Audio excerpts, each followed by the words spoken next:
Hello friends, അപ്പം ഇന്നത്തെ എൻ്റെ കുറച്ച് വിശേഷങ്ങളൊക്കെ ഒന്ന് കണ്ടാലോ. പതിവ് പോലെ തന്നെ ഞാൻ 8:30 ആയപ്പോഴത്തേക്ക് ഇറങ്ങാൻ വേണ്ടി നിൽക്കുകയാണ്. 8:30ക്ക് വീട്ടിൽ നിന്ന് ഇറങ്ങിയാൽ ഒരു 10 മണി ആകുമ്പോഴത്തേക്ക് സ്കിൽമേറ്റിൽ എത്തുള്ളൂ. രാവിലെ എല്ലാ പണികളും തീർത്തിട്ട് 8:30 ആകുമ്പോഴത്തേക്ക് റെഡി ആവുക എന്ന് പറയുന്നത് വലിയൊരു ടാസ്ക് തന്നെയാണ്.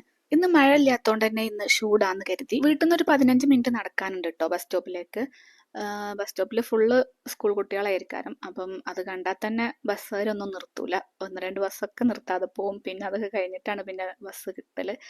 അപ്പോൾ അതിനൊക്കെ നോക്കിയിട്ടാണ് കുറച്ച് നേരത്തെ ഇറങ്ങുന്നത്. നാട്ടിൽ നിന്ന് ബസ് കയറിയിട്ട് മലപ്പുറത്ത് വന്ന് ഇറങ്ങിയതിന്റെ ശേഷം അവിടുന്ന് പാലക്കാട് ബസ്സിന് കയറിയിട്ടാണ് പെരിന്തൽമണ്ണക്ക് പോകുക. അങ്ങനെ ഇതാ ബസ്സൊക്കെ ഇറങ്ങി. ഒരു ബസ് ഇറങ്ങിയതിന് ശേഷം ഒരു 10 മിനിറ്റ് നടക്കാനുണ്ട് സ്കിൽമേറ്റിലേക്ക്. ഇന്ന് അങ്ങാടിപ്പുറത്ത് വലിയ ബ്ലോക്ക് ഇല്ലാത്തതുകൊണ്ട് തന്നെ കുറച്ച് നേരത്തെ എത്തിയിട്ടുണ്ട് കേട്ടോ. അപ്പോൾ ഇതാ സ്കിൽമേറ്റിലെത്തി. അപ്പോൾ ഇത്രയേ ഉള്ളൂ. ബാക്കി വിശേഷങ്ങളുമായി അടുത്ത വീഡിയോയിൽ വരാം.